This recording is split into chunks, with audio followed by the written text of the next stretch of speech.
It's kind of hard to get up here after Jonathan and all of his stuff. I haven't been on the front page of the Star. I guess I got to get a bigger tractor or something. So my story with the Indianapolis Children's Choir actually started 19 years ago when I was a student at Butler University. I was I'd say a precocious music education major who wanted to become a conductor. I went into then the founder and artistic director of the Indianapolis Children's Choir's office and told him, I want to be a conductor. And he said, well, we don't do that. And I went, why not? And he said, well, you have to wait till your junior year. I didn't know any better. I had no idea who this man was, other than he was my choir director at Butler and a professor that I knew.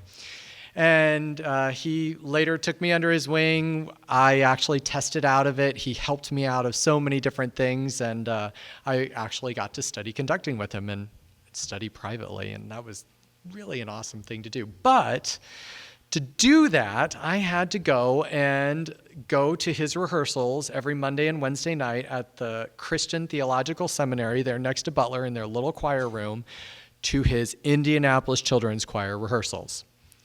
I had no idea what this was. I was never in a children's choir. I sang in school. I went to a private school. We didn't have a children's choir. You sang for the church service, none of this stuff. I walked in, and here were 83 middle school kids because they could fit 83 chairs in that room. That was as many as could fit in the music stand and the piano and the conductor. 83 kids singing more difficult music than I was currently singing at Butler University in the college choir. They were singing an incredible arrangement of America the Beautiful with these harmonies that were so intricate. They then went on to a Mozart piece. They sang some Bach. It was absolutely incredible. And from that moment on, I was hooked. Later, I found out that these 83 kids were not 83 kids at all. The children's choir was actually made up of almost 30 choirs throughout our central Indiana, made up of about 1,000 kids in the whole program that come to choirs, and ranged from preschool age all the way through 12th graders in high school. It was way bigger than what you thought.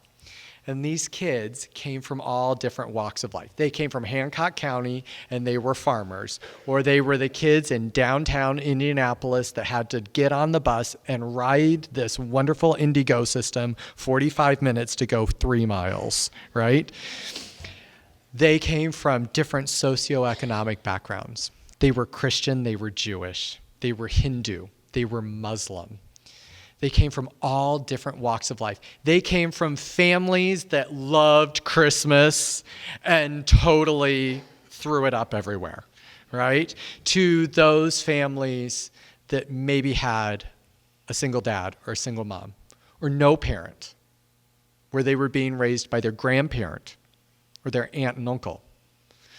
Or they were kids that were dealing with severe depression, anxiety, the stress of being perfect in society. Those were the kids that were part of this Indianapolis Children's Choir that I just fell in love with. Well, I'm going to fast forward a little bit, and Henry saw something in me, still don't know what it was probably my amazing good looks for that, and picked me to be the next artistic director of the Indianapolis Children's Choir. And that was about 12 years ago.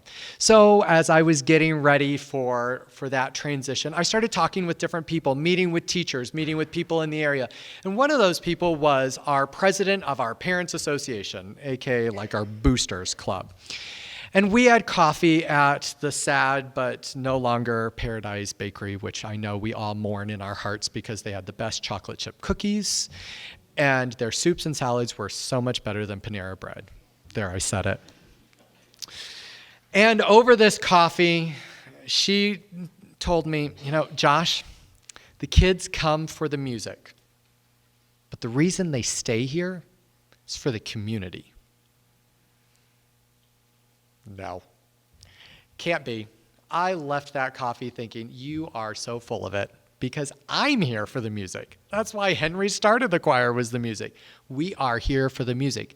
This is the music that has taken us to every continent in the world where we have performed, except Antarctica, but now there is a cruise to Antarctica. So I think we can take that one off the list here shortly. So that's on the books. We have sung for mayors, governors, presidents. We have sung in the Vatican, Mass for the Pope. We have sung at Carnegie Hall, Kennedy Center, the Lincoln Center. We even sang at the Super Bowl with Kelly Clarkson in Indianapolis. I can even top that one. My wife here sang with Celine Dion, who is now performing again in Indianapolis. I mean, it's about the music. And this music has done so much for us. So this is all going on, and I'm thinking, it's about the music. I'm just going to keep focused on the music. Well, I married this wonderful lady here in the front row, my wife, 13 years ago, and we tried to start having a family. And the ICC kids were along for the ride, and I was a public school teacher in Zionsville at an elementary school, and they were along for the ride, and the Pedde family was going to get started here, and it just didn't happen. And didn't happen, and didn't happen, until finally we realized we kind of need a little help with this. So we went to the Jared Fertility Group, met with this amazing doctor, Dr. Moganam, who helped us so much. And after some shots and some drugs and some bit more of trying, we got pregnant. I'm sorry, Laura got pregnant. And we were ecstatic. We were on cloud 9, but you don't tell until the first trimester is over. So we were keeping it a secret. And I can tell you on the day that, it was November 5th, that the day actually President Obama was elected, I remember that. We went in for our regular ultrasound. We were excited. We were happy. And we were at that moment where we were going to tell the world that we were having a baby. After the first trimester, moment had come. No heartbeat. That baby wasn't meant to be with us. We'll get to meet that baby. We think it's a she in heaven someday. Those ICC kids were along for the ride. They didn't know it exactly at that moment in time, but they were. Children's choir became a place where I could go for refuge for the music, could leave everything at the door, didn't have to worry about all of that other stuff. I could go, I could relax for a minute, then I could go home and be strong for Laura, not show that I was emotional about it. So that miscarriage ended with Laura actually having that baby on Thanksgiving Eve that year because the DNC didn't work. We later found out that she has a condition where it is hard for her to conceive and have a baby and carry a baby. So we went the route of in vitro, which is the big money sign. So we harvested eggs and we got them fertilized and we got them all ready and we did an implant. Nothing. And we did a second round. Nothing. And we did another round. Oh, and by the way, we also are spending money on trying to adopt at the same time. Something's going to work. We are having a baby somehow. Adoption fell through. We would get calls. Finally, Laura was pregnant with twins and half a uterus. As we were going through that pregnancy, of course, we're very nervous, every twinge, every movement. And one day, she started to bleed.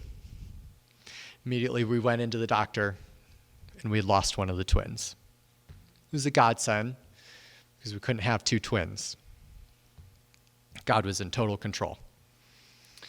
So, fast forward along, we're going through this pregnancy, tiptoeing around every corner, not really talking about it. It's real, but it's not real. We're talking to her, and what are we going to name her? She's really strong. She's a fighter. She's surviving this. She's going. All the time, I'm still going to the children's choir teaching, and everyone's along for this ride and knows Mr. Pedde is on pins and needles about all of this. Well, we decided to name her Annabelle because we knew that she needed to have that strong name. I had a great aunt who was one of 8 kids, 7 boys, 1 girl. Only one left alive right now, and she's absolutely incredible. I think she went parasailing like on her 82nd birthday. She's like incredible. So not totally named after her, but we knew it was a strong name, and we were looking for family names.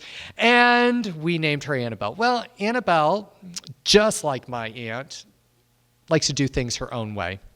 So we go in for our normal checkup, and one of the best high-risk doctors is at St. Vincent. If I can just throw that out there, high-risk doctors. He is absolutely incredible. You need to go there.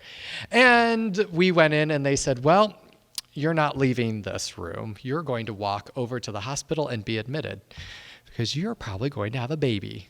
So we were being monitored. I actually had to get the dog to the vet that day. So I left my wife in the hospital to go take care of the dog in Westfield in Indianapolis, get a phone call. My wife is ready to have the baby. And I think I made it from Westfield to the St. Vincent Women's Hospital in about 5 minutes. It can be done on 31. It truly can if there are no cops around. That was taken care of. Annabelle was still okay, not coming, false alarm. About 1 in.the morning, Laura wakes up, I wake up, we're watching Golden Girls on TV. All of a sudden, 6 nurses rush in, Laura's taken out, Annabelle's heart rate had dropped and they needed to do an emergency C-section. At 32 weeks, Annabelle decided to enter the world. I literally walked in to the surgery while she was coming out, saw her for 1 second, and she was whisked into the NICU. And then I sat with Laura and she's like, how did she look? I said, I don't know. I barely saw her. During all of this, a doctor said, Pedde. It's spelled P-E-D-D-E, which apparently I've been told many times is the wrong way. A correct way is P-E-T-T-Y or P-E-D-D-I-E, but not P-E-D-D-E. So anyways, this doctor is going, Pedde, is this our Pedde? Our Pedde? I walk into the NICU for the first time to go and see Annabelle, and the doctor spots me. It's one of the ICC parents. She gathers all those NICU doctors together and rushes them over to me and says, we have to take care of this man. I know this man. He is my kid's choir director. We're taking care of him. He's family. I got the best doctors, and man, did Annabelle get the attention. All of a sudden, another nurse goes, Pedde. I know that name, Pedde. Another children's choir parent grabbed all the NICU nurses, assigned us the 2 best nurses we could ever ask for that we are still in contact with. We call them our angels, who watched over Annabelle day and night. This little girl, it was so tiny, with tubes going into her, feeding tube, breathing tubes because she couldn't breathe on her own. And all we could do is reach through a plastic barrier and touch her foot where there was a heart monitor. These nurses and these doctors were absolutely incredible. And Annabelle, I can tell you, took full advantage of them because when they would leave her station, she would set off the alarms. And immediately when they came back over and talked to her, she would go right back to where she was. Yeah, it told me a lot, didn't it? So my life after this became one of chauffeur because Laura had an emergency C-section, and ladies, if you know about that, you can't drive. So if you've never left a hospital and had a baby and you've left without a baby, it is the oddest feeling because you now are leaving a part of yourself in that hospital. So we drove home to Westfield, and our days consisted of getting up early in the morning, driving Laura to the women's hospital, saying good morning to Annabelle and leaving Laura, going and teaching all day in Zionsville, driving from Zionsville back to the women's hospital, saying hello to Laura and hi to Annabelle, going and teaching at the Indianapolis Children's Choir, going back to the hospital, staying until shift change because no one can stay during shift change, and going home. and repeating, day in, day out, for 4 weeks. Annabelle had the most amazing care. During all of this, though, I was teaching and kind of kept everyone at distance at school. Elementary kids, I don't want to get them too involved with everything, but they knew I had a baby, wasn't at home. But the kids at the children's choir knew. They knew I was going through something big. They had been on that ride. They knew I was on pins and needles about Annabelle and Laura's pregnancy and what was going to happen. We had already lost a couple of babies. What was going to happen with Annabelle now? She was still in the NICU. Is she going to come home? When does she come home? During all of this, too, the nursery wasn't ready because I was supposed to have a few more weeks. And guys, you know how that honey-do list just eats away at you and you feel the stress of it. So one day in rehearsal, we are talking about something, and I am known for having squirrel moments where I just randomly go off. And something happened, and I just broke down into tears. The nursery wasn't done, and Annabelle was here. I hadn't bought the glider rocker thing Laura wanted. It was painted, but the pictures weren't up, but the shelves weren't hung, and we didn't have it all ready, and she's here, and she's going to come home, and I don't have any time because I'm driving from one place to another, and I just broke down. Composed myself after a little bit, gave him a break, came back, went back to some incredible music making. And then after that rehearsal, went to the hospital. Take Laura home, see Annabelle, say goodnight, read her Goodnight Moon.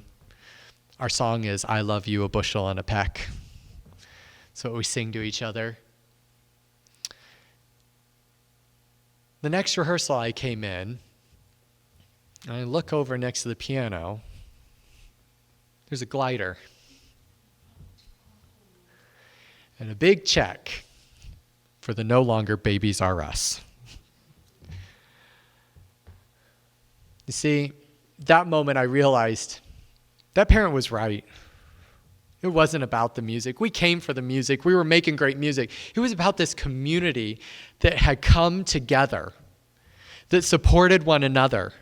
It was about a community that was woven together from different strands, those different walks of life, whether it be a Jewish person, a Muslim person, a Christian person, a rich person, a poor person, black, white, it didn't matter. We all had this common tie of music.